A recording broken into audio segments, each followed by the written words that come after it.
Shalom, shalom. Je vais partager. Donc, on va lire Psaume 91. On va lire le 1 jusqu'à 9. Celui qui demeure sous l'abri du Très-Haut repose à l'ombre du Tout-Puissant.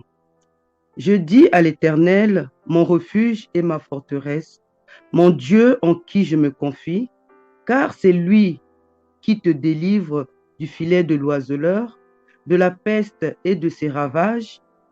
Il te couvrira de ses plumes et tu trouveras un refuge sous ses ailes. Sa fidélité est un bouclier et une cuirasse. Tu ne craindras ni les terreurs de la nuit, ni la flèche qui vole de jour, ni la peste qui marche dans les ténèbres, ni la contagion qui frappe en plein midi. Que 1000 tombent à ton côté et 10 000 à ta droite, tu ne seras pas atteint. De tes yeux seulement tu regarderas et tu verras la rétribution des méchants. Car tu es mon refuge, ô Éternel, tu fais du Très-Haut ta retraite. Donc moi je voulais parler de le psaume ici, vraiment c'est vraiment puissant, c'est pour nous aider pour que on se dit que tout ce qui peut nous arriver, même quand on fait des cauchemars, on fait, on est mal, on a mal, tout, on ne peut pas avoir peur. On se dit, pour se dire que nous avons un être vraiment fort. On a vraiment notre Dieu, il est puissant. On peut faire des cauchemars, on se réveille, on prie, ça va partir parce que puissant. Parce que c'est lui qui veille sur nous. C'est lui qui est notre refuge. C'est lui qui est vraiment, il est là devant nous. On peut faire des cauchemars, on ne peut pas dire oui, on peut parler avec notre mari, oui, j'ai fait un cauchemar, ou bien tu parles avec ta femme, j'ai fait un cauchemar. Mais le cauchemar, ça va encore arriver, ça va encore le faire. Tant que si tu parles au Seigneur, tu pries le Seigneur, tu dis, Seigneur, regarde le rêve que j'ai fait, Seigneur. Je veux que vraiment tu m'aides, Seigneur, pour ce rêve-là. J'ai plus envie de rêver ça. J'ai plus envie, même les maris de nuit qui me poursuivent. Seigneur, aide-moi. Tu restes vraiment constant. Même si ça revient, où tu rentres dans les jeûnes, hein, tu parles au Seigneur. Donc, tout ça, ça va partir. Parce que notre Seigneur, il est vivant, il est notre force, donc nous pouvons toujours parler à lui. C'est notre papa. Parce qu'un papa n'abandonne jamais ses enfants. Si un papa abandonne ses enfants, donc le papa là, ou alors il est envoûté, ou bien le papa là, il est plus normal. Donc, le papa, si ton papa, notre papa, c'est le Seigneur, il nous dit toujours de venir vers lui, donc il a raison. Donc, c'est lui le tout-puissant. C'est lui il a fait la terre. Donc, il nous a fait, donc, c'est à lui de nous combattre. Il nous combat tous les mauvais esprits donc, il nous fait du bien. Voilà, mon message vraiment aujourd'hui, je vais dire à mes frères et sœurs, le psaume que j'ai lu là, vous pouvez le lire vraiment jusqu'à 16. Vraiment, ça va vous faire du bien. Merci. Bonne journée. Voilà, je laisse la place à une autre personne. Shalom, shalom, mes frères et sœurs. Pour moi, je veux que nous puissions lire dans Psaume 23 jusqu'au 6. Psaume de David. Le Seigneur est mon berger, je ne manquerai de rien. Sur de frais héberges, il me fait coucher près des eaux du repos. Il me mène, il me ranime, il me conduit par les bons sentiers, pour l'honneur de son nom. Même si je marche dans un ravin, l'ombre est de mort, je ne crains aucun mal, car tu es avec moi. Ton bâton, ton appui, voilà qui me rassure. Devant moi, tu dresses une table face à mes adversaires. Tu parfumes d'huile ma tête. Ma coupe est enivrante. Oui, bonheur et fidélité me poursuivent tous les jours de ma vie et je reviendrai à la maison du Seigneur pour de longs jours. Amen, amen, amen. Que le Seigneur soit avec nous. Voilà, je lis le psaume 23. C'est pour dire que nous qui suivons Dieu, nous qui appelons le Seigneur, rien ne nous manquera. Quel que soit, comme a su dire le roi David a dit, que je n'ai jamais vu un serviteur de Dieu qui est sorti bras ballants ou rejeté. Le Seigneur, il bénit ses fidèles. Il dit un homme fidèle est comblé de bénédictions. Et que cette bénédiction soit sur nous tous. Tous les fidèles en lui, tous ceux qui le bénissent tout le temps. Tous ceux qui le reconnaissent que c'est lui le Seigneur, c'est lui notre respiration, c'est lui notre force, c'est lui notre source de vie. Il nous bénit, il nous bénira toujours. Dans le psaume 23, il y a 5, verset 5, quelque part dit, il dresse la table entre nous et nos ennemis. Il dresse la table entre nous et nos ennemis. Donc, c'est lui qui gère, qui contrôle. Toujours son omniprésent, l'omnipotent, l'omniscient est là pour nous couvrir. Partout où nous pourrions être. Il arrivera des sujets où nous allons vivre des choses et nous allons dire, mais comment on peut vivre ça et pourtant on appelle Seigneur.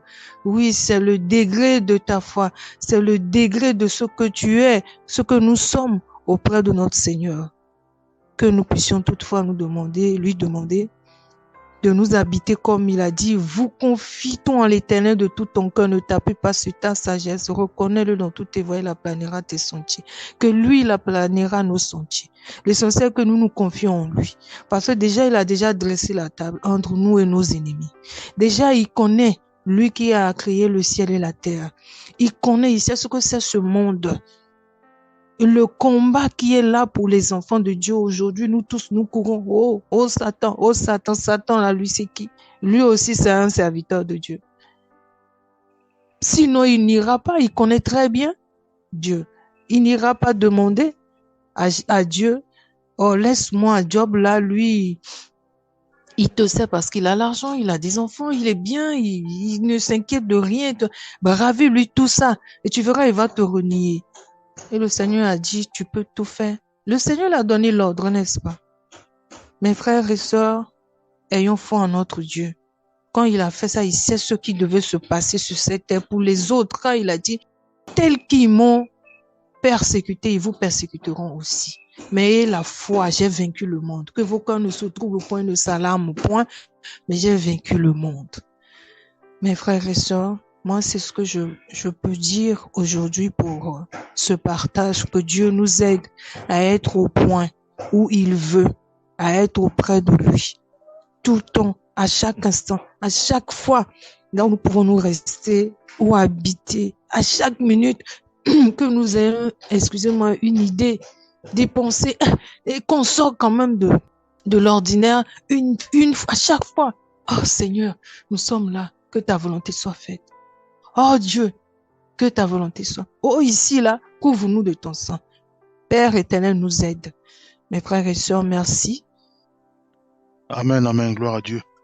Donc je vais aussi on va partager sur le thème « Dieu veut que nous n'ayons pas seulement de l'amour, mais que nous devenions amour. » Alors, pour cela, nous allons dire que Dieu est amour. Et Dieu nous appelle à être comme lui. Dieu nous appelle à être amour, bien-aimés. Dieu veut que nous soyons amour. Depuis la chute d'Adam et Ève, et depuis que le péché est rentré, depuis que le mal est rentré dans le monde, certes, nous connaissons le bien et le mal, mais nous avons tendance à faire les deux, le mal et le bien. Or, Dieu nous appelle à être amour. Or, pour être amour, il est important de nous débarrasser du mal pour inonder le bien en nous. Voyez-vous, prenons quelques versets. Prenons déjà Galates 6, verset 4. Il est dit que chacun examine ses propres actions. Alors, il pourra se comparer à lui-même sans se comparer aux autres. Il pourra se réjouir de ses propres réalisations et non pas de celles des autres. Prenons Jean 12, verset 26. Si quelqu'un me sert, qu'ils me suivent. Et là où je suis, là aussi sera mon serviteur. Si quelqu'un me sert, le Père l'honorera. Jean 15, verset 8. En ceci, mon Père est glorifié, que vous portiez beaucoup de fruits et que vous soyez ainsi mes disciples. Voyez-vous? Donc la condition, elle est là. Pour porter des fruits, pour que le Père soit honoré, pour que nous puissions mieux nous examiner, nous devons devenir amour, bien-aimés. Jésus-Christ est amour. Le Père est amour. Dieu nous appelle à devenir amour et non avoir de l'amour. Mais nous devons être imbibés, imprégnés de l'amour. Voyez-vous? Mais cela passe par les actions. Cela passe par tout ce que nous posons comme acte à travers nos 5 sens. Est-ce que ce que nous disons véhicule l'amour? Est-ce que ce que nous portons véhicule l'amour? Est-ce que ce que nous mettons en place à travers nos mains, tout ce que nous voyons, est-ce que ça véhicule l'amour? Puisque il y a les actions. Dieu va nous juger par nos actions. Voyez-vous? Dieu nous appelle à véhiculer l'amour. Dieu nous appelle à être amour. Prenons quelques versets. Nous allons prendre Matthieu. Nous allons prendre Matthieu 5, verset 16. Que votre lumière luise ainsi devant les hommes, afin qu'ils voient vos bonnes œuvres et qu'ils glorifient votre Père qui est dans les lieux, qui est dans les cieux. Voyez-vous?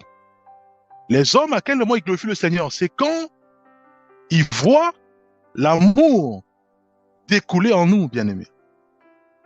Ils pourront jamais glorifier le Seigneur quand ils verront le mal, quand ils verront la haine, les commérages et autres.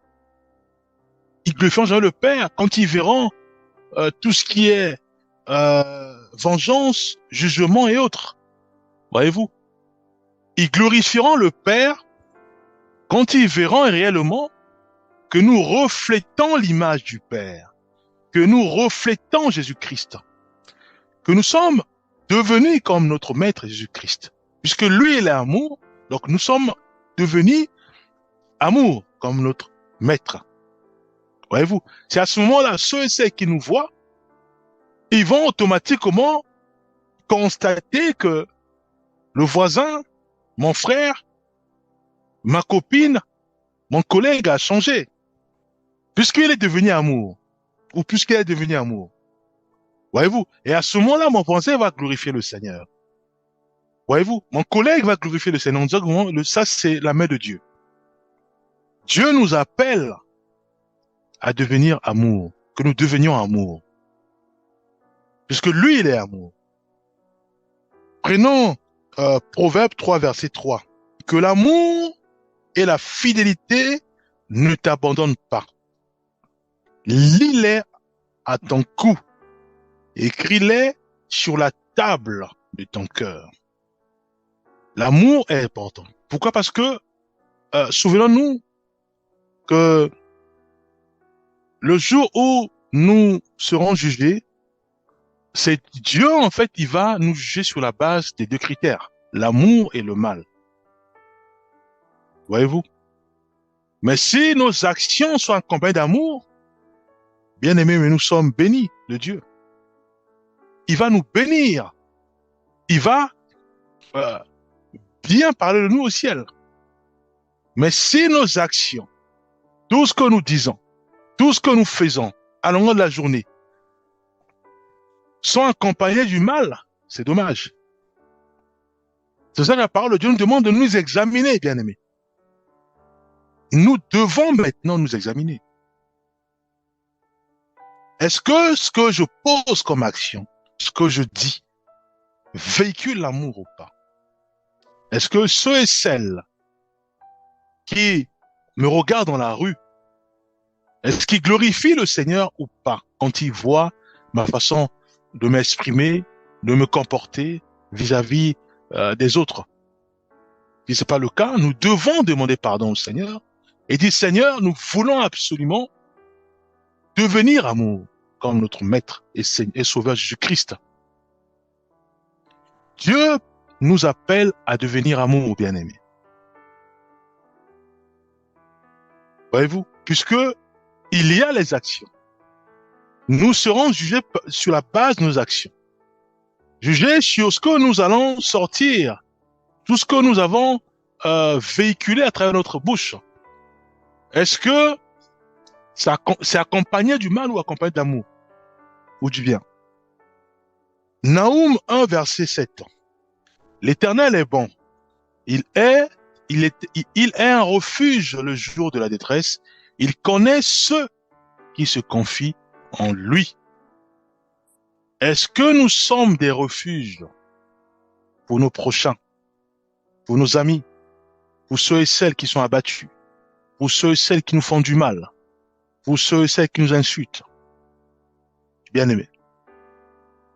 C'est pour ça que la condition pour devenir amour, c'est de bannir le mal, de bannir les jugements, de bannir tout ce qui est vengeance, de bannir tout ce qui n'honore pas le Seigneur, tout ce qui nous empêche à nous transformer ou à être imbibés puissamment de l'amour du Seigneur. Voyez-vous, 1 Jean 4, verset 16. Dieu est amour. Et celui qui demeure dans l'amour demeure en Dieu. Et Dieu demeure en lui. Voyez-vous? Bien, mais comment voulons-nous connaître le jugement si nous sommes amour? On ne peut pas connaître le jugement. Puisque Dieu demeure en nous. Dieu est amour. Comment il juge? C'est par amour.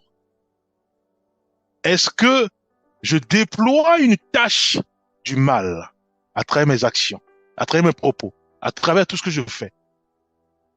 Si c'est le cas, l'amour de Dieu m'a déjà jugé, puisque j'ai pas l'amour en moi. L'amour n'est pas pleinement formé en moi. Je suis pas amour, bien-aimé. Voyez-vous?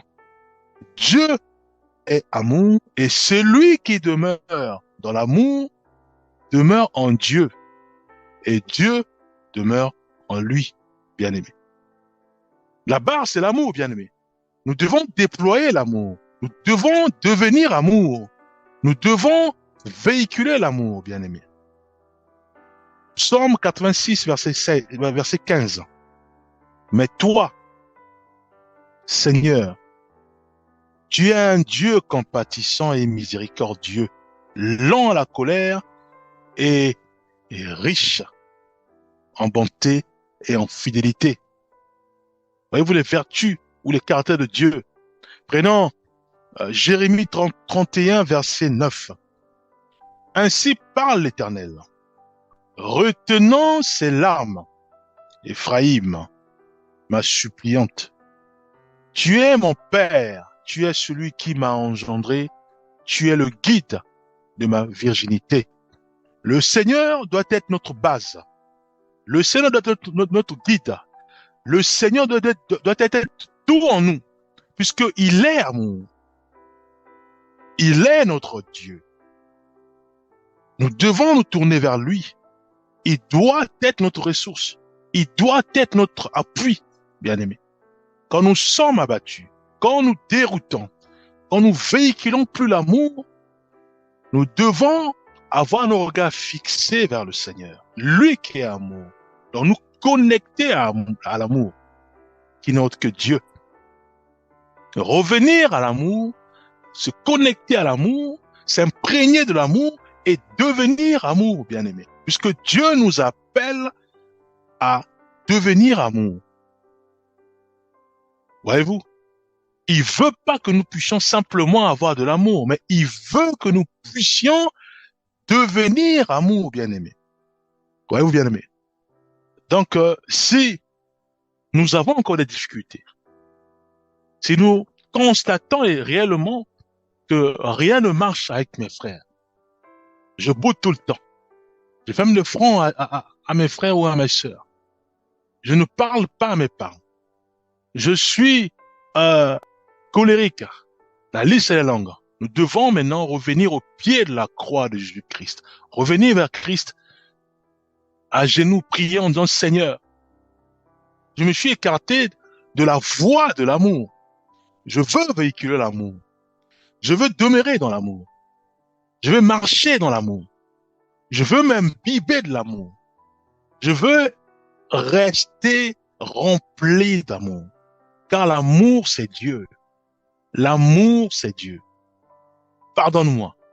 Fortifie-moi. Relève-moi. Que le Saint-Esprit m'aide à me remettre sur cette raille d'amour. Voyez-vous? Donc, il n'est pas trop tard. Nous devons prier. Dire, Seigneur, je suis faible. Comment véhiculer l'amour envers ceux et celles qui me font du mal? Comment véhiculer l'amour, sachant que mon corps me dirige autrement? Mon corps est rempli de toutes sortes de difficultés. Voyez-vous, c'est dans la prière. Et le Seigneur va nous fortifier. Le Seigneur va nous guider, va nous orienter.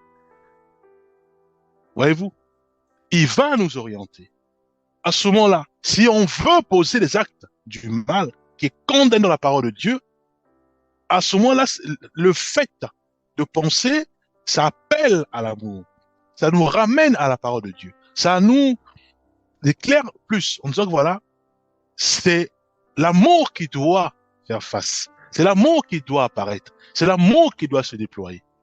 Voyez-vous, nous devons devenir amour, bien-aimés. Devenir amour. Puisque Dieu, il jugera sur la base de l'amour ou sur la base du bien. Qu'as-tu fait avec tes actions? Qu'as-tu fait avec ton comportement vis-à-vis de ceux et celles qui ne te connaissent pas ou des passants, ceux et celles qui voient de loin? Vois ton comportement, comment tu t'énerves quand ton père ou quand ta mère ou quand tes frères, comment tu te comportes dans la rue. Les passants, ils regardent. Qu'as-tu fait face à eux? Est-ce que tu as véhiculé ou tu as évangélisé le mal ou c'était l'amour? Voyez-vous? Nous devons tout reconsidérer. Nos actions, nos comportements, nos façons d'agir, de marcher, de parler. Nous devons tout reconsidérer dans la prière. En disant, Seigneur, rien du malin, rien du mal, rien de la haine sortiront de ma vie, de mes actions, de ma façon d'être, de parler, de se comporter, pour ne pas évangéliser le mal, pour ne pas véhiculer le mal. Mais je veux au contraire que l'amour inonde puissamment toutes mes actions, ma vie, afin que là où je foulerai mes pieds, ce soit à travers mes comportements, ma façon de parler, d'agir, d'interagir, de réagir, que seul l'amour triomphe, inonde, soit évangélisé. Voyez-vous, bien-aimés. Prenons le dernier verset, 1 Jean 4, verset 9. Voici quel est l'amour dont Dieu a fait preuve envers nous. Il a envoyé son Fils unique dans le monde afin que nous vivions par lui. Voyez-vous, le Seigneur veut que nous puissions devenir comme Christ, comme Jésus-Christ, comme notre Maître. Lui qui est amour. Prions, Père, nous remettons ta main à nos vies. Fais grâce. Fais grâce, Père Céleste. Fais grâce. Vraiment que nous puissions témoigner de ta bonté, témoigner de ton Esprit Saint qui nous aide à devenir amour. Nous croyons que c'est possible, car c'est toi qui nous as créés. Nous sommes que des brebis, toi tu es le berger. Et nous croyons que cela est possible. Nous le croyons. Au nom puissant de Jésus-Christ, nous avons ainsi prié. Amen.